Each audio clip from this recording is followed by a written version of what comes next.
강제기관으로서 국가는 우선 군대와 경찰의 존재, 다음으로는 모든 국가 조직을 움직이게 하는 특별기관의 존재로 특징 지을 수 있다. 고조선의 경찰 조직에 관하여는 오늘날 아무것도 전해지는 것이 없다. 빈번하게 전쟁을 수행해야 했던 군대는 특히 고조선 시대 후기에 정규적으로 조직된 듯 싶으나 꼭 그렇다고 단정하기는 어려울 것 같다. 고조선에 특별한 국가기관이 존재했었다는 유력한 징후로 처음에는 후, 그 다음에는 왕이라는 세습 통치자가 있었다는 점을 들 수 있다.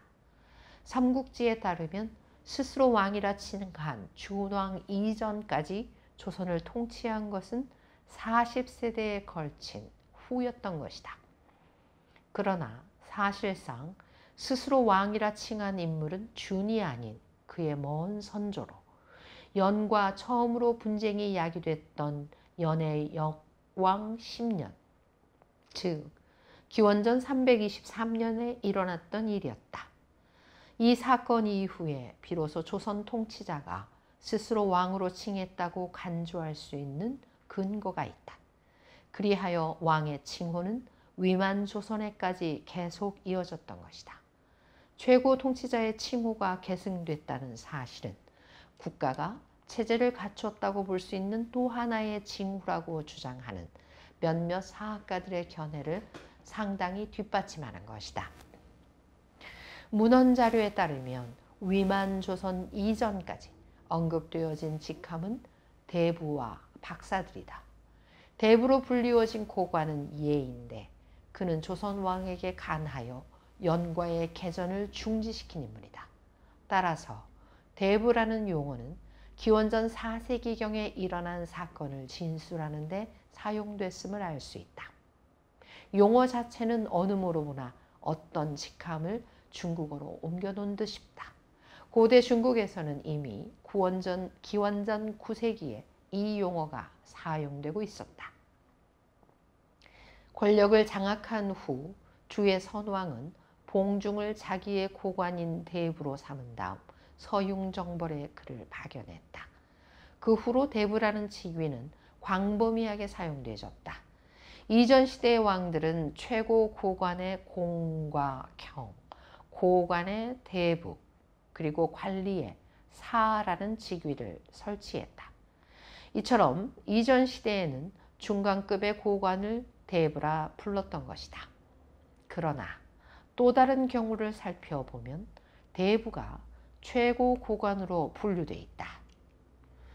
장안에 도착한 다음 모든 최고 고관 대부는 서로 상의를 거쳐 삼각대의 경의를 표할 수 있도록 허락을 구했다. 이와 같이 대부가 고대 중국에서 최고 직위는 아니었다 하더라도 고위직을 뜻하는 것임에는 틀림없다. 중국의 사학가들은 조선의 직위가 고위층이거나 사회 지위를 나타낼 때 대개는 같은 의미로 이 용어를 채택해 사용했다고 보고 있다. 이병도는 대부란 글귀를 직접 조선 대부에 예란 사람이 있어로 번역하고 있다. 그러나 어쩌면 대부라는 용어의 의미를 가장 정확하게 나타내고 있을지도 모르는 주때의 용례가 하나 더 남아있다. 주의 최고 통치권자는 왕이었고 그 밑으로 세습영지를 지배하는 제후가 있었다. 그 다음은 제후의 지배를 받는 대족벌의 장으로 대부가 있었다. 따라서 대부에는 문맥상 족벌의 우두머리였다고 판단되는 것이다. 위만조선 이전에 있었던 또 다른 직위명으로서 박사가 있다. 이 용어 역시 고조선의 어떤 직책을 의미했던 것 같으나 어원상 중국어로 보인다. 왜냐하면 한대에는 학자나 박식한 사람 또는 고문을 일컬어 박사라 칭하였기 때문이다. 그렇지만 이 위만에게 박사의 직을 내려 그를 서역의 통치자로 임명했다는 문헌 사료의 기록으로 봐 조선에서는 이 용어가 현자에게 뿐만 아니라 그보다는 어떤 직을 부를 때 사용됐던 것으로 추정된다. 이병도 역시 박사란 어느 일정한 지역의 장 내지는 지방 장관을 의미하는 것이라는 견해를 밝히고 있다. 위만조선 이전의 국가조직에 관한 문헌 가운데 우리가 소유하고 있는 자료에 나타나고 있는 관직명은 이상과 같다. 그러나 이병도는 위만 이전의 조선은 전국시대로부터 강한 영향을 받았기 때문에 고조선의 통치조직은 이웃나라 중국의 국가조직에서 드러나고 있는 특징과 많은 점에서 유사하다는 주장을 내세우고 있다. 그에 따르면 최고 관직으로서는 경과 대부가, 군인으로서는 장군직이 있었다 한다. 위만 조선 중에서도 특히 우거왕 시절인 후기 고조선의 행정기관에 대해서는 문헌에 매우 상세하게 취급되어 있다. 거기에는 또 이외에 다음과 같은 직위가 언급되어 있는데 우리는 이를 한국어 발음으로 옮겨 적었다. 동의예군 남려, 비왕장 대신, 상노인, 상한음, 이계 상삼, 장군 왕협, 대신 무기. 동의예군 남려는 문자 그대로 번역하면 동이족의 일원인 예족의 군장이라 옮길 수 있다. 그는 기원전 128년 28만의 동족을 이끌고 한에 투항했다. 군은 지방 통치자, 군장을 의미하는 직위였다. 중국식 직위는 의미상 한국의 왕검 내지는 임금과 동일한 뜻을 지니고 있다. 이 직위는 남려가 조선왕을 배반하고 한에 전향한 대가로 한에 의해서 그에게 봉해진 것으로 보는 것이 가장 무난할 것 같다. 따라서 고조선의 관직 체계에는 이 직위명이 포함되지 않는다는 결론을 내릴 수 있을 것이다. 다음으로 언급할 관직명은 비왕으로서 이는 왕의 보좌관 내지는 부왕이라는 그러나 그가 수행했던 임무로 미뤄보건대 이 직책은 결코 비중 있는 자리는 아니었던 것 같다. 다시 말하면 한의 사진인 서파를 수행한 호의 대장이 곧 비왕이었던 것이다. 경계에 다다랐을 때 서파는 비왕장을 살해했다. 이병도는 비왕이 무관직의 일종일 것이라는 가정을 제시하고 있다. 그의 견해는 다음의 두 가지 이유 때문에 가장 타당한 것으로 여겨진다. 첫째는 사기의 기록 중 장을 살해한 다음 서파가 곧 달려 돌아가 천자에게 신이 조선의 사령관을 살해하였다고 보고하는 장면이 서술되어 있기 때문이다. 두 번째 이유는 사기의 주석에 다음과 같이 기술되어 있기 때문이다. 연의 언사고가 말하길 장은 비왕의 이름이다. 그는 서파를 수행해 패수까지 이르렀으나 그에 의하여 살해됐다. 따라서 비왕은 군부대의 우두머리라 할 수 있을 것이다. 상이라는 단어를 정의하는 작업은 더욱 어려운 것 같다. 이 말은 오늘날 중국과 한국에서 대신 장관을 뜻하고 있다. 사기에 언급되어 있는 이 단어를 보게 되면 지명이나 고유명사와 함께 게재되어 있음을 알 수 있다. 조선상로인, 상한음, 이계 상삼, 장군 왕은 음모를 획책하였다. 이 가운데서도 그 뜻을 파악하기가 가장 곤란한 것은 니계 상삼이라는 구절이다. 나머지는 상로인, 상한음, 장군 왕과 같이 이 대신을 의미한다고 가정할 때 그 뜻을 옮기는 것은 그리 어렵지 않다. 니계 상삼이란 표현은 매우 모호하다. 여기에서 니계라는 말은 무엇을 나타내는 것일까? 행정관청, 지명, 아니면 고유명사? 여기에는 몇 가지 설이 대두되고 있다. 그 중에서 가장 평이한 설은 이를 이름으로 취급하고 있는 것이다. 그렇게 될 경우 조선의 대신 로인, 대신 한음과 니계 대신의 형태가 된다. 그렇지만 대신 뒤에는 보통 한 명의 이름만 쥐어져 있는데 여기에는 두 명의 이름이 계속 이어져 있어 의문은 여전히 남게 된다. 그러나 이 정도의 오차는 인정하면서 그와 같은 견해를 받아들일 수도 있을 것이다. 실제로 몇몇 주석에서는 이 견해를 받아들이고 있다. 한서 연편에도 조선 대신 로인, 대신 한도와 니계 대신 삼, 장군 왕겹. 그러나 사기의 원문을 좀 더 읽어나가면 이 설은 완전히 뒤집힌다. 똑같은 권 115의 뒷부분에서 니계 상 3이라는 구절을 찾아볼 수 있는 것이다. 조선에는 관직 체계가 없었다는 주장을 논박할 수 있는 근거가 사기에 나와 있다. 다시 말하면 문관직을 상이, 무관직으로 장군 및 비왕이 언급되어 있는 것 이외에는 대신이란 직위가 나타나고 있는 것이다. 이 직위는 우고왕이 살해된 후 조선의 수도를 경비하는 책임을 맡았던 대신 성기의 직함이다. 수도 경비를 책임받고 있었다는 사실 자체는 그의 직위가 고위층이었다는, 어떻게 보면 나머지 고관인 상들보다 더 높았을지도 모른다는 것을 의미하는 것이다. 이처럼 조선의 최고 귀족층을 지칭하는 직함만도 문헌 자료에는 4가지나 언급되어 있는 것이다.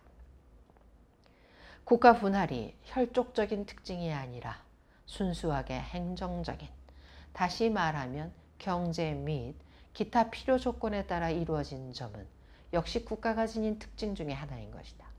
당시의 고조선 사회가 이미 원시 공산제 사회를 거친 단계였으며 이른바 원시 공동체가 이 지역에서 장기간 존재했다는 사실은 의심의 여지가 없는 듯 싶다. 그러나 원시 공동체는 고조선 시대에 이미 붕괴됐으며 계급 관계가 형성되어 있었다는 이지린의 주장도 타당한 것이다. 이 이론은 연, 제, 조로부터 중국의 주민들이 대규모로 이동해 오거나 도망해 왔으며 그들을 수용한 사실로도 뒷받침되고 있다. 다시 말하면 원시 공동체의 폐쇄적인 경제 형태가 지배하는 사회에서는 대규모의 이질적인 인종들이 평화적인 방법을 통해 조직적으로 결합될 수는 없다는 점을 지적하고 있는 것이다. 몇몇 문헌 사료들 또한 조선의 분할이 인종적 특징이 아닌 행정적 특징에 의해 이루어졌음을 지적하고 있다. 연과의 전쟁에 패한 후 조선의 서계를 만번안으로 편입시킨 것도 바로 이와 같은 이유 때문이었던 것이다. 만번안에 관한 여러 학설 가운데는 이 지명이 2개의 이름을 결합해 줄여 쓴 것이라고 주장하는 학설이 있다. 이는 이미 기원전 3세기경에 조선으로 분할되어 있었음을 의미하는 것이다. 어느 모로나 조선의 전 지역은 부여의 4개의 변방 지역과 유사한 대단히 행정 단위로 분할되어 있었으며 이에 관한 기술도 우리는 삼국지에서 찾아볼 수 있다.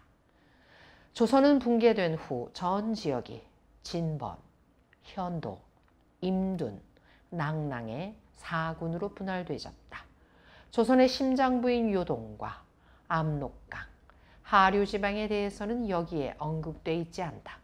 조선의 행정 분할이 어떻게 보면 이처럼 군으로 분할시키는데 도움이 됐는지도 모를 일이다. 더욱이 조선의 북서 변방지대인 진번 지방에는 이와 동일한 이름의 군이 설치됐던 것이다. 이지리는 위만이 조선의 지역 구획을 재조정한 다음 신하에게 영지를 하사하는 후국제도를 도입했다는 가정을 제시했다. 그리고 그와 같은 영지를 지배하는 자가 곧 상이라는 견해를 밝히고 있다. 이러한 그의 가정은 조선이 붕괴된 후 나라를 배반했던 상들이 모두 그와 같은 영지에 봉해진 점으로 비춰봐 어느 정도 개연성 있는 논의이긴 하지만 조선에 후국이 존재했었다고 직접 언급되어 있는 자료를 우리는 갖고 있지 않다. 그러나 아무리 그렇다 하더라도 조선이 행정적, 지역적으로 분할돼 있었던 것만은 이상 언급된 상황으로 봐 틀림없는 사실인 것 같다. 사회적 재해관계를 규제하는 올바른 기준의 총체라 할 수 있는 많은 기본적인 국가의 특징일 뿐만 아니라 계급적인 성격을 드러내주는 주요 증거라 할 수 있다. 8조 근법에 관해 어느 정도 신뢰할 수 있는 자료가 우리에게 전해지고 있다. 조선에서의 법률 출현을 고대 중국의 역사 문헌들은 전통적으로 기자와 연관시켜 기술하고 있다. 그의 동래에 관한 전설이 합리성을 결여했다는 점은 이미 앞에서 언급한 바 있으므로 여기에서는 단지 그를 인용함으로써 역으로 값이 매우 일찍 출현하였다는 사실이 입증되고 있다는 점만을 지적하고자 한다. 흔히 많은 고조선 사회가 계급적이고 노예 제약인 성격을 지녔다는 주요 증거로 제시되지고 있다.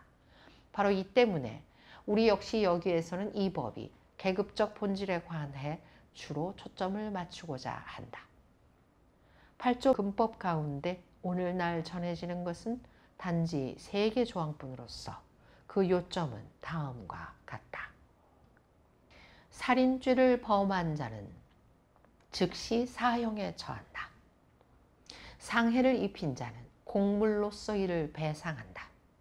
도적 행위를 했을 경우에 그 남자는 피해자 집의 노예가 되며 그 아내와 아이들은 비가 된다. 죄를 면하고자 할 때는 1인당 50만 전을 지불해야 한다. 첫 번째 조항은 고대 관습법의 잔재로서 초기 계급국가의 법률에서는 흔히 찾아볼 수 있는 규정이다. 고조선의 법률에 고대 관습법의 흔적이 남아있다는 사실이 어떤 경우에 우리가 여기에서 성문법이 아닌 구두 관습과 연관을 짓고 있다고 증명할 수는 없는 일이다. 두 번째 항에는 피해자의 손해와 똑같은 손해를 가해자에게 입히는 소위 동해복수법의 요소가 나타나고 있다. 여기에 구체적인 숫자가 표시되어 있지 않은 것으로 봐 배상의 정도는 각각의 경우마다 손실의 경중에 따라 개별적으로 규정되어 있었던 것으로 보인다.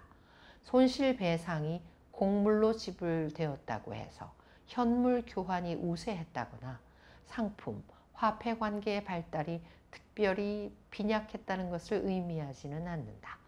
대부분의 농경 국가에서는 공물이 몇 가지 화폐 기능을 대신했기 때문에 지불 및 계산의 수단으로 이용됐던 것이다.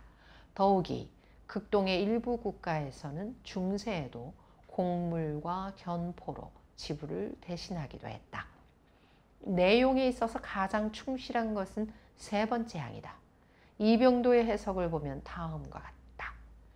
남의 재산을 도둑질한 자는 남자인 경우에는 소유주 집에 잡혀 들어가 노예가 되고 여자인 경우에는 노비가 된다.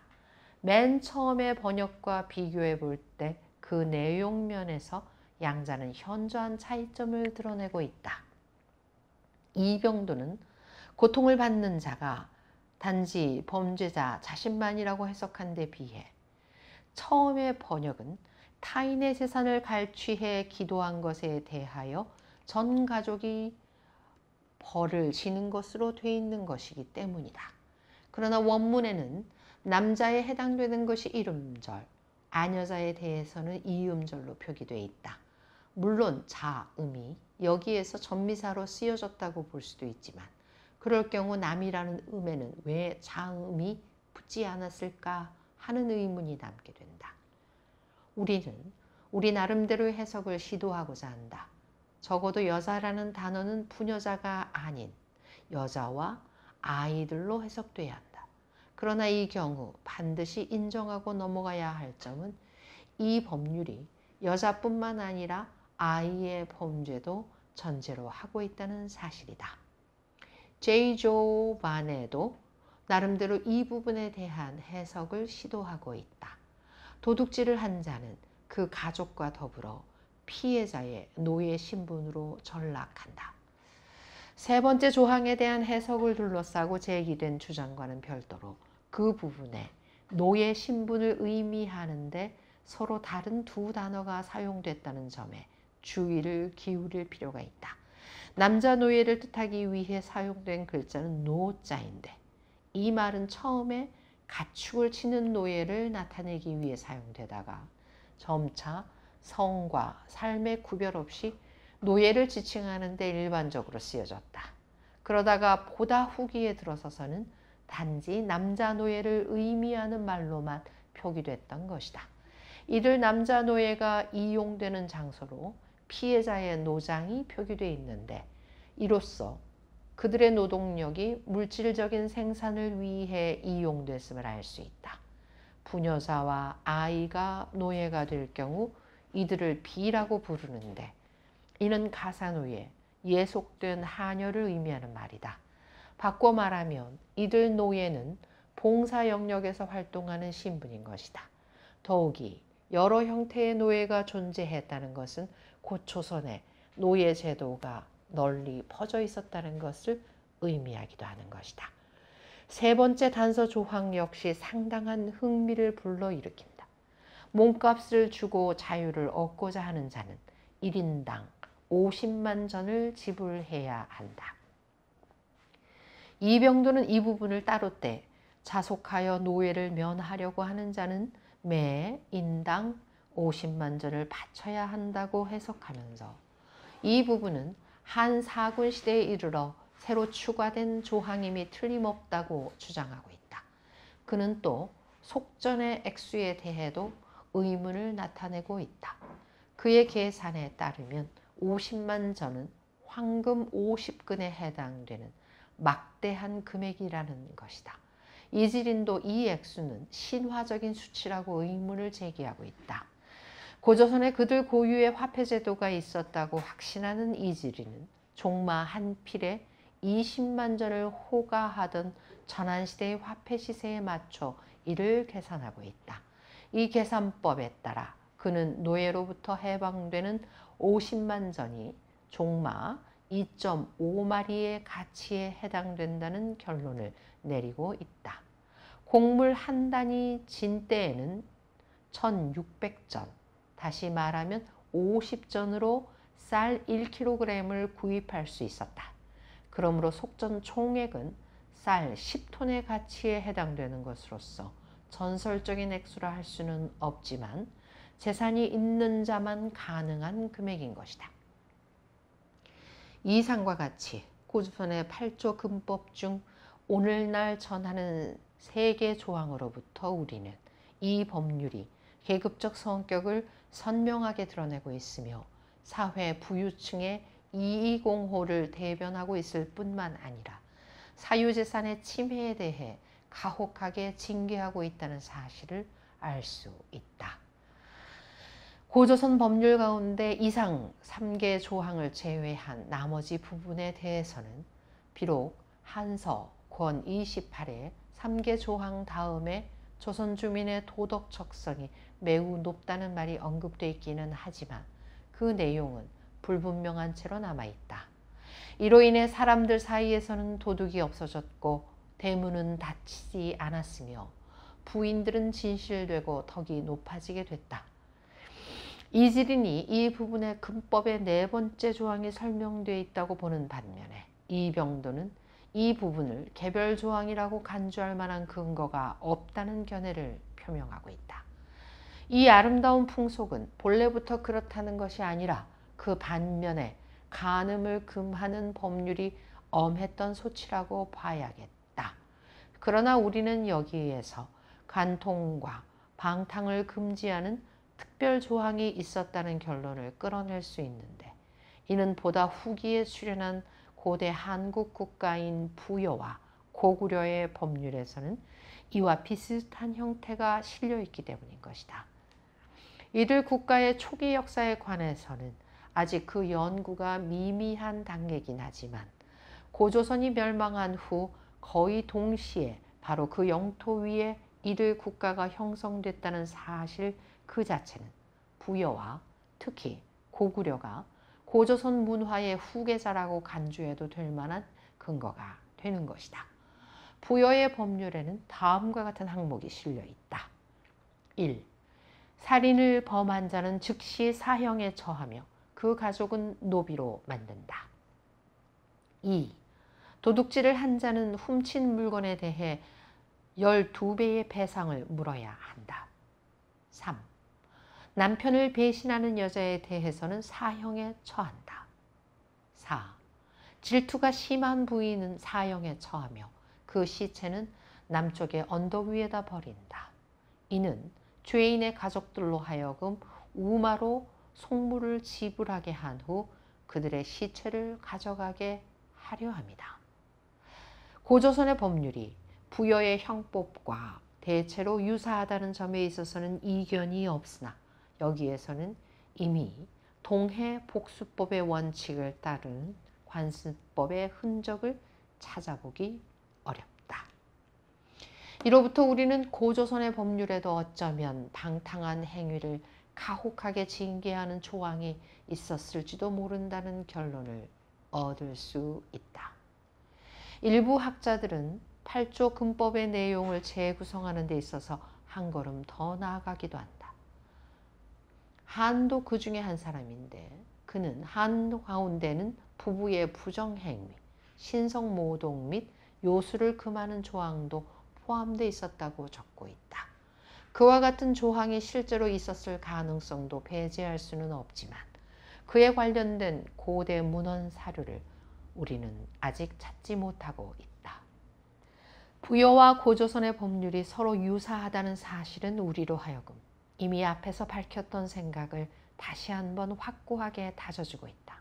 다시 말하면 고조선 사회의 발전 수준이 매우 높다는 점에 약간의 수정만 가한다면 삼국지에 인용되어 있는 자료들은 고조선의 사회 경제 구조를 개별적으로 재구성하는 데 충분히 이용될 수 있다는 생각인 것이다.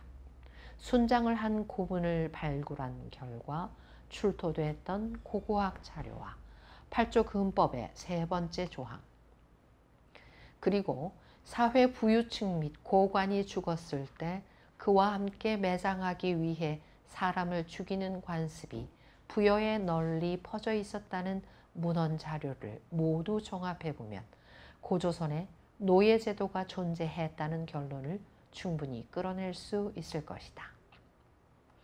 뿐만 아니라 조선의 노예 외에 다른 사회계층, 하호와 호민, 그리고 대부, 상, 후와 같은 세습 귀족이 실제했다는 가능성도 역시 충분한 것이다. 따라서 계급적이고 노예제 사회가 조선에 존재했으며 그 기반 위에 국가가 출현했다고 추정할 수 있을 것이다. 출현과 완성이 조선에서는 언제쯤 이루어졌다고 한마디로 못 받기란 매우 곤란하다. 한서의 기록을 신뢰할 경우 8조 금법의 기원은 기자시대에 속한다. 그러나 이미 언급한 것처럼 이 문헌은 단순히 8조 금법의 유구한 역사를 간접적으로 드러내주고 있을 뿐이다. 한편 이병도는 이 법이 고조선 역사 중 초기에 속하는 아사달 시대로부터 출발해 그가 소위 한시 조선이라 일컫는 시기에 완성됐다고 주장한다. 바꾸어 말하면 전국 시대에 조선에서 법률이 만들어졌다는 것이다. 우리는 그의 견해에 동의하고자 하는데 이는 그 밖의 결론을 입증할 수 있는 근거가 아직까지는 제시되고 있지 않기 때문이다. 고조선의 사회를 연구하면서 외부적인 요소, 즉 인접국가의 경제 및 정치제도의 영향을 결코 도외시할 수는 없는 일이다. 고조선은 그 지리적 위치 때문에 고대 중국의 정치적인 연합체들과 일찍부터 긴밀한 관계를 맺지 않을 수 없었고 이로 인해 조선과 고대 중국의 국가는 사회 경제적으로 상당한 수준으로 균등하게 발전할 수 있었던 것이다. 따라서 사서들에 언급되어 있는 인접한 북부, 동부 및 남부 지역의 고조선 종족들의 발전 수준에 의거해 고조선 사회를 판단한다면 조선의 사회 발전 수준을 전반적으로 지나치게 과소평가하는 결과를 초래하게 될 것이다. 결론. 연구에 착수하면서 필자는 고조선 문제의 주요 측면인 영토와 국경, 인종 구성, 생산력 발전 수준, 그리고 초기의 사회 체제 등을 조선의 국가 건설 역사에서 연구하기로 그 목적을 세웠다. 그 결과는 고조선의 국경은 확립된 것이 아니었기 때문에 오직 후기 고조선의 영토에 관해서만 어느 정도의 확신을 갖고 말할 수가 있다고 하겠다. 고조선의 남쪽 경계가 예성강이었던 것이 가장 신빙성이 있는데 이에 대해서는 고고학적 자료와 문헌 자료가 입증해주고 있다. 고조선의 동쪽 경계는 대해까지 이르고 있었다는 것이 충분히 상상할 수 있으나 이것은 오직 후기 위만 시대에 해당되는 것이다. 서쪽 경계는 가장 심한 변동을 보이고 있는 지역이었다. 이 심한 변동은 처음에는 주민의 이동과 북동쪽으로 뻗기 시작한 고대 중국의 팽창주의적 정책에 의해서 야기됐다. 역사적 사료와 고고학적 자료의 비교에 의해 고조선의 경계가 결코 대릉하 이서로 넓혀진 적이 없음이 밝혀지고 있으며 난하, 대릉하, 양하, 천간의 지역이 후기 청동기 유족과 이른바 치펜그룹, 특히 오르도스형 단검은 고조선의 기본 증표로서 보기가 어려운 것으로 나타나고 있다. 이러한 유적들은 산융 혹은 동호의 선조들이 남긴 것이라고 보는 것이 가장 타당할 듯하다. 고조선의 북쪽 경계 또한 불명확한 것으로 남아있다. 문헌 사료에서도 오직 부여의 일부가 고조선에 속해 있었다는 지적이 발견될 뿐이다. 고고학 자료는 요동과 송화강 중상류 지역의 문화, 특히 도기 문화에서 많은 공통적인 특징이 있었음을 입증해주고 있다. 또한 이들 공동성을 요동 및 송화강 유역의 주민들이 한 종족 집단에 속해 있었음을 말해주는 것이라 보여진다. 고조선 주민의 근간 인종 계통은 예와 맥 종족이 형성하고 있었다. 그 외에 고조선인들의 인종적 기원에 숙신, 부여, 삼한, 옥저와 기타 종족들이 포함되어 있다. 숙신족은 보다 오래된 고아시아인과 이주해온 퉁구스, 만주 종족의 후예로 간주할 수 있다. 삼한 종족은 조선의 남부 지역에 거주하고 있었다. 비록 몇몇 역사학자들이 삼한의 거주 지역이 압록강까지 이르렀었다고 주장하고 있긴 하지만 삼한은 대동강 이남에 거주했었다는 것이 더욱 신빙성이 있다. 옥저 종족, 특히 동옥저는 고조선 시대에 고조선의 동부 지역에 거주하던 주민의 대다수를 형성하고 있었다. 그러나 그들은 고조선 시대뿐만 아니라 기원 초기에 있어서도 독자적인 자주성과 독립성을 보존하고 있었다. 고조선의 세습적인 귀족, 자기와 위계제, 생산력의 발전과 결합된 계급적인 성격의 법률이 존재하고 있었다는 것은 고조선을 국가로 간주하게 하는데 근거를 제공해주고 있다. 그러나 이러한 단계로 조선이 들어간 것은 기원전 1세기 후반, 3세기 초 이전이 아니다. 조선의 국가 성립의 기원을 기원전 8세기에서 7세기에 귀속시키는 것은 오직 순장을 한 분묘에서 발굴된 유물 자료에 의한 것이며 이 분묘의 연대는 상대적인 연대의 방법에 의해 산정된 것으로 이는 심지어 기원전 4세기에서 2세기에 있어서조차 조선에서의 계급국가의 형성에 대한 결정적인 논거를 제시하지 못하는 문헌 사료들을 외면하고 있음을 의미한다. 고조선이 계급국가였었는가의 문제의 해답은 고조선 역사에 이어 나타난 다음 단계, 즉 고조선의 멸망 후 조선에 설치됐던 한 사군의 시기, 즉 이른바 낭랑 시기를 연구한 후에야 비로소 얻어질 수 있을 것이다.